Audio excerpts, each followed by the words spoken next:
Thank you for tuning in to The Voice of Adventure. Today we will be exploring Mount of Names.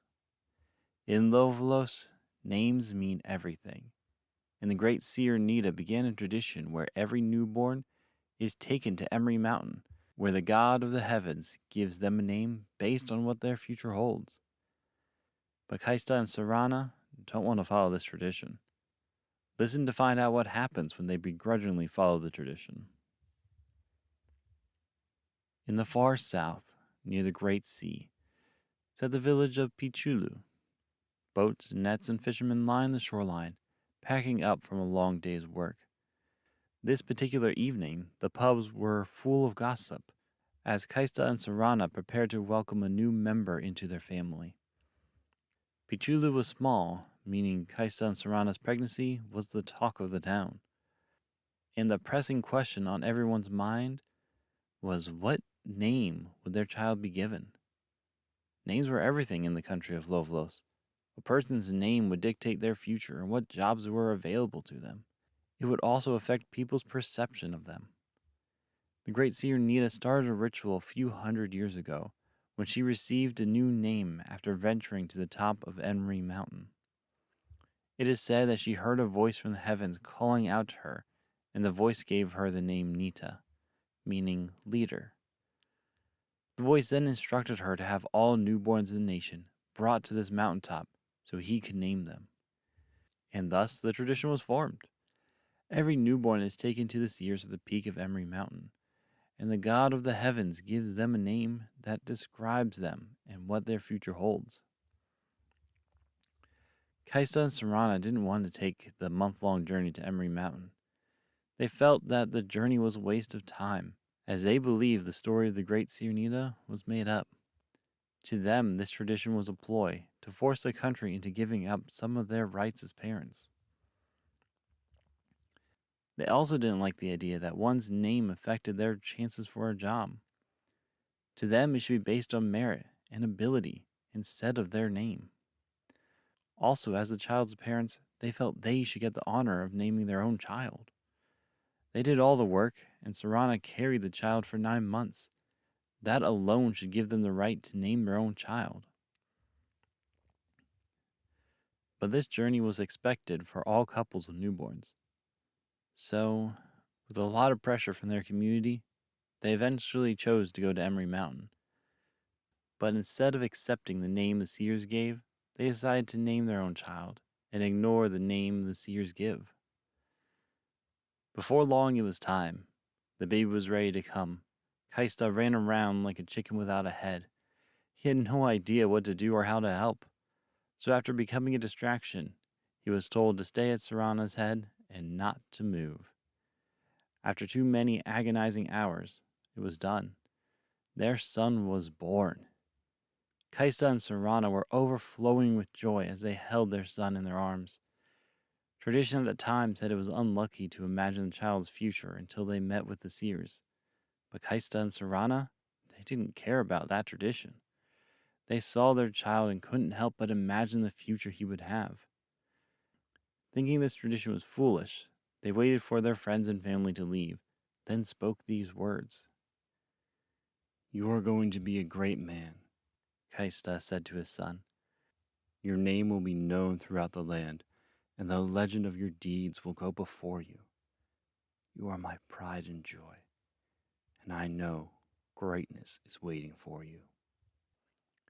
With a kiss to the forehead, Kaista handed his son back to Sarana. Holding him tenderly, Sarana spoke. "You will be our dawn, our morning light when the night is darkest. You will shine your light for all this nation to see. They will speak of your love and your light for generations to come." Kaista and Sarana sat, admiring their son for a long time. They imagined the future he would have and the lives he would touch. Then Sarana spoke his name, Feni, meaning light. They felt so blessed holding Feni in their hands. They wished they didn't have to journey to Emri Mountain, as they had no reason to. But because of the tradition, If they didn't go, their whole family would be shunned in their community. Begrudgingly, Kaista gathered the resources they needed and borrowed a wagon for the journey. They pushed off starting the journey as long as they could, but after only 2 months they had to leave. The village had begun asking questions and pressuring them to leave. With no desire to go, Kaista, Sarana, and Feni left on their month-long journey. By the 3rd week of their travel, the landscapes began to blur. The forests, plains, and hills had merged together in their minds, making it difficult to know how far they had left to go. There were many towns along the way, and the road was well worn, making the path easy to navigate. At the beginning, they were dreading the trip and seeing the seers at Emri Mountain. But now, they were enjoying the open road and were interested in what the seers would tell them. There is no way the seers would know we already named our child, they thought. All we have to do is to show up and pretend to care about what they do. Once we get that over with, we can go about our lives. As they drew closer to Emri Mountain, they began joking about what name the seers would give Feni and how ridiculous this system was. The seers organized the names into 4 categories. They claimed the best names were in the position category. These names described what the child would grow up to do. Since these names supposedly spoke about the child's future, it was easy to plan their life, so their occupation would match their names. People with these names were treated better than anyone else. The second category was physical. These names described the physical features of the children. Women were more often found with these names, as the names were beautiful things. People with these names were treated neutrally in comparison to the other groups. The names didn't open any doors, but they also didn't turn people away from you. The third category was desires. Names in this category are considered the worst you can receive.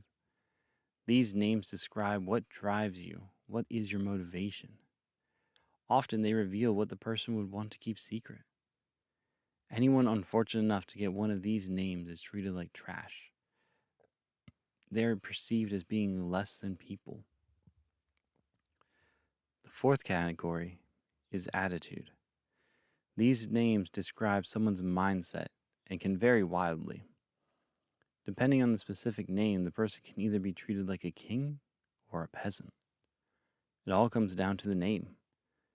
After a long time of making fun of the naming process, the categories, and the seers, Kaista, Sarana, and Feni could see Emri Mountain in the distance. The city of Jautor sat at the base of the mountain, spreading out from the steps that led to the peak. The city was a hub for trade and transportation as it sat in the middle of the nation. Since every newborn was brought here to receive their names, the town had a steady inflow of new faces. Kaista and Sarana wished they could go straight to the peak and meet the seers, to get this stupid tradition over with. But after almost a month of daily traveling, they needed a day of rest. Finding an inn was simple. The nature of this city and the fact that it was under Emri Mountain meant there were hundreds to choose from. Without much effort, they found a reasonably priced inn and fell asleep almost immediately. After a month on the road, laying in an actual bed felt incredible. Kaista and Sarana would have gotten the best sleep in the past month, except they had a 3-month-old. Feni cried on and off throughout the night, ruining the sleep they wanted. But when they got up and held little Feni in their arms, everything felt okay again. They didn't mind being up and not getting much sleep, because their son Feni needed them. Dawn came, and it was time to climb the mountain. The city made the climb easier by adding steps the whole way up and places to stop and rest. But it was still a mountain they were climbing. Standing at the base, they looked up and saw an endless path of stairs in front of them, as if there wasn't already enough reasons to not follow this tradition. Hours passed as they climbed, and it felt like they made no progress. When they looked ahead, they only saw a never-ending flight of stairs ahead of them. Each step was supposed to get them closer to the top, but when they looked back, the ground was closer than the peak. As the sun reached its apex, they stumbled onto a large landing that had a few wooden buildings built into the mountain. Limping into the first building, they found an inn, with both food and lodging. A young lady carrying trays of food greeted them. She had long brown hair tied into a bun, and wore an apron that was stained with food. "Welcome to Emri Inn." Her cheery voice caught them off guard. "If you're here for food, take a seat and I'll be right with you. If you would like to rent a room, please step over to the counter." She motioned with her head to the bar area. "And I will get you a room once I drop these off." Without waiting for a response, she whisked away, dropping off the food and taking orders as she went. Kaista and Sarana looked at each other, not sure if they needed a room or just some food. They decided to make their way over to the bar and at least get some information about how far they were into the mountain. They sat down with Fenny sleeping in their arms. Within a couple of minutes, the young lady popped up. "So you were looking for a room for the night?" she asked. "We are unsure right now. This is our first time here, and it took half a day to get this far." "About how far are we from the peak?" Kaista asked. "You're about halfway up. The city created this plateau and these buildings to serve as a rest stop for those who have to climb the mountain. They put it here thinking that most people would be able to get at least this far in a day. If we leave soon, we could get to the peak before dark," Sarana suggested. "I wouldn't recommend that," the young lady said. "It gets steeper and rougher the farther you go. And as you approach the peak, the air thins, so breathing's a bit more difficult. You probably could make it up there by sunset if you leave now, but your body will not like you for doing that." Kaista and Sarana considered this for a short while. How quickly do we want to get this over with? They asked themselves. Climbing all the way up today would mean this tradition would finally be over. But are they able to push their bodies that hard while holding Fenny? After a bit of discussion, they called the young woman over again. "Is there another plateau like this one further up?" "There isn't another plateau before you reach the peak. This is the only stop on the way up or down the mountain with food and lodging," she answered. "Then we would like to get a room and stay the night." The young woman happily grabbed them a key and directed them to the stairs.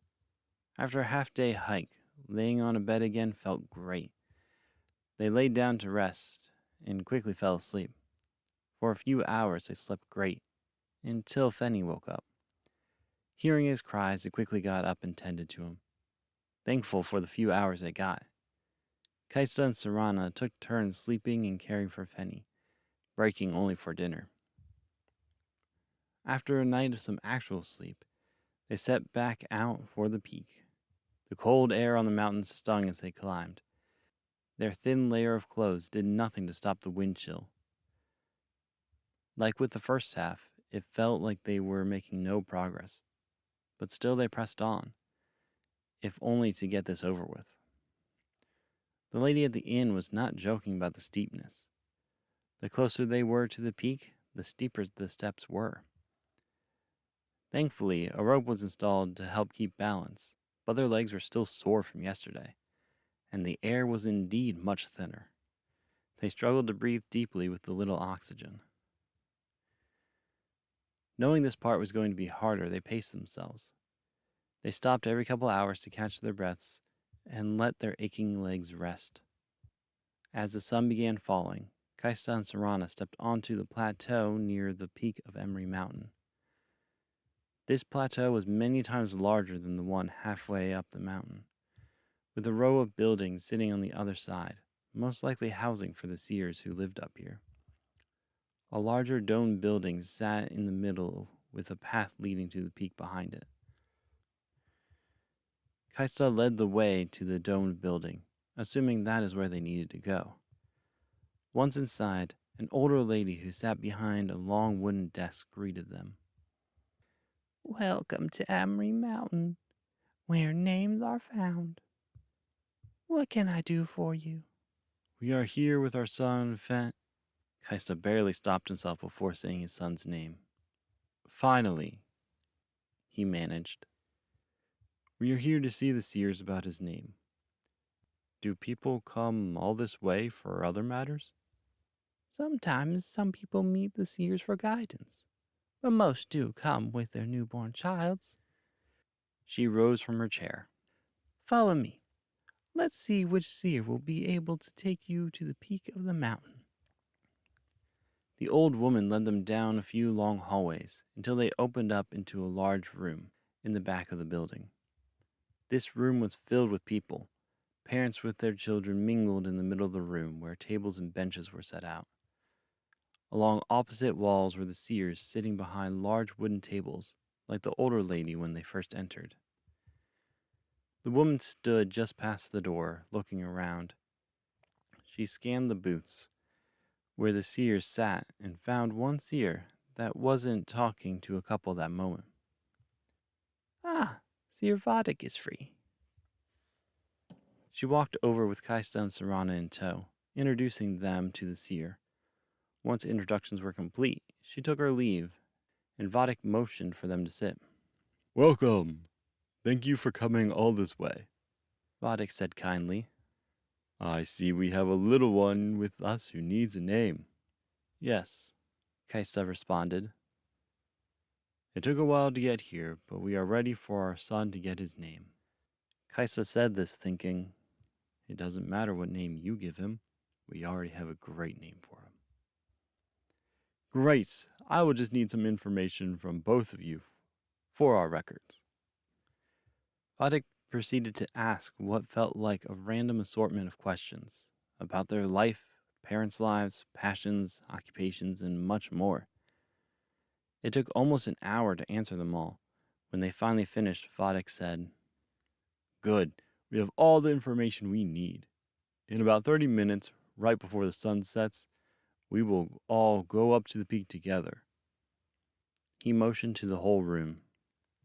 Then, one by one, each family will come up and receive their child's name. You only do one family at a time? Won't that take forever? Kaista asked.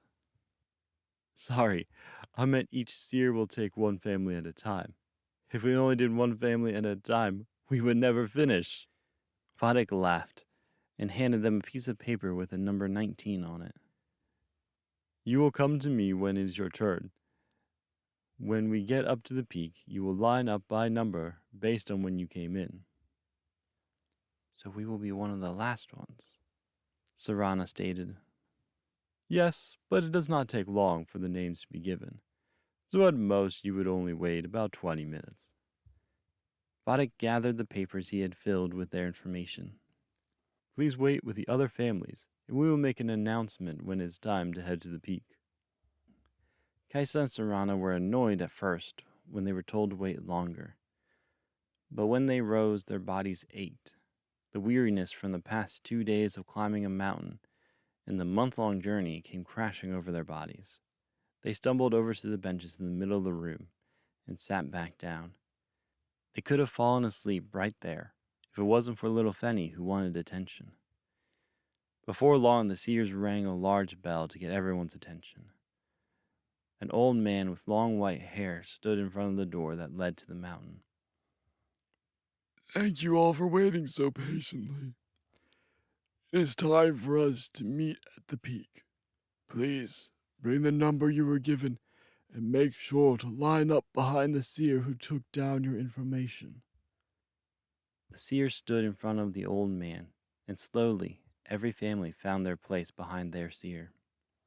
Please be careful as we walk to the peak. The path can get slick at this time of day. They all walked outside into the cold and windy mountain. The sun was just about to start crossing the horizon when they began the final short climb. The path was narrow up to the peak, so each seer went one at a time, leading their group to the top. Finally, at the very peak of the mountain, Kaista and Sarana looked down on the vast landscape around them. The huge fields and forests looked tiny from up here. The seers took their places around the peak and invited one family at a time from each line to join them. Kaista and Sarana stood in the back of their line, waiting for their turn. Standing there waiting, Kaista thought he heard a whisper.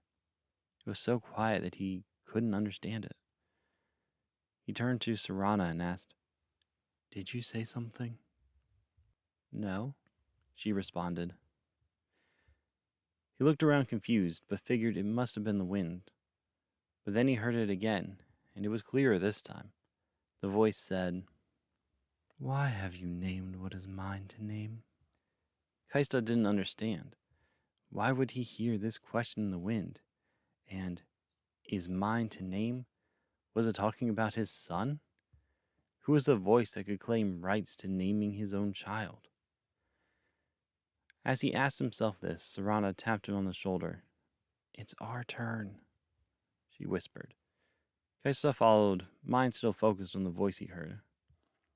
Approaching the seer, he reached out his hand and took Feni and looked up to the stars. Vadik closed his eyes and began praying. "O Mighty One, we bring you this child that you may bestow upon him a name worthy of his future. You see all. You see our beginning and our end. You see the path you set before us, and watch as we walk down it. As you have planned our path, you know what we will become. Now I pray that you bestow upon this child a name worthy of the life you have for him." The three of them stood waiting for a few seconds that felt like minutes.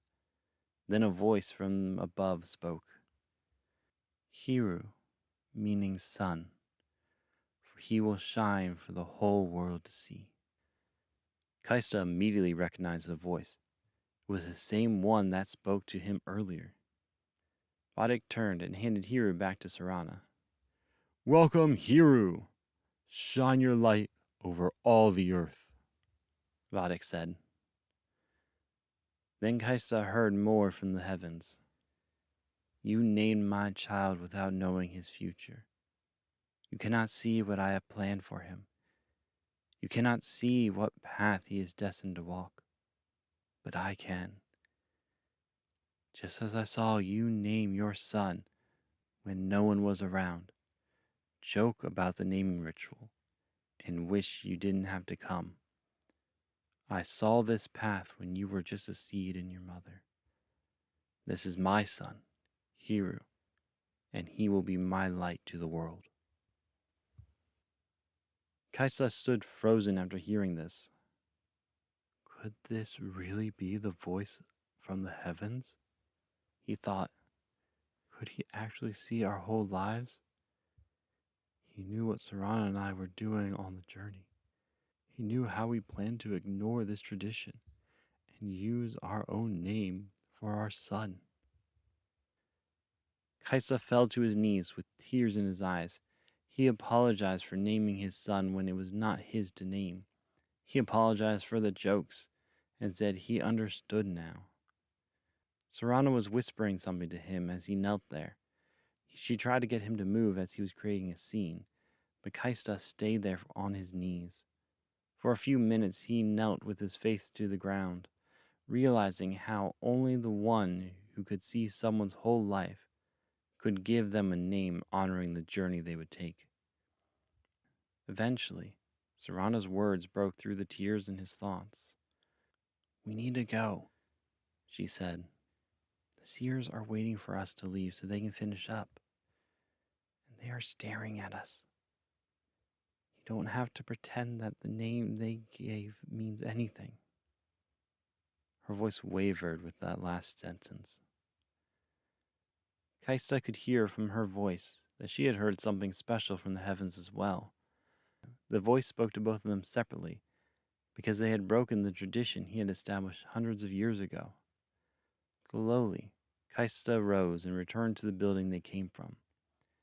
They were shown to a room, as the sun had completely set while they were out there. For a while, Kaista and Sarana didn't speak. They had both heard more than just their son's name, but were unaware what the other one heard, and how to approach this conversation. After a long silence, Sarana started speaking about what she heard, about the voice from the heavens saying that even though she had held this child for 9 months and imagined the future he would have, she couldn't see the path he would take. She didn't completely understand what her son would do. When she finished, Kaista told her about what he had heard, how the voice knew what they did before and on their journey, and how their son was also his son. Since they couldn't see his whole future, they couldn't give him a name that would embrace his journey. They talked for a few hours, understanding how they were wrong in their belief and realizing that the God above has been watching them and watching over their son. After a great night's sleep, they journeyed back down the mountain. They took Hiro back to their village and excitedly introduced him to everyone there.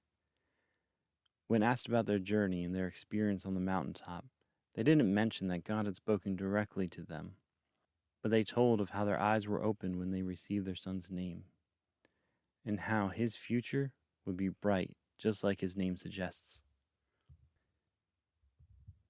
Thanks for listening to The Voice of Adventure. If you enjoyed this story, be sure to follow wherever you listen to podcasts. You can also keep up with the stories and see extra content on Instagram at Josiah the Author. See you in the next story.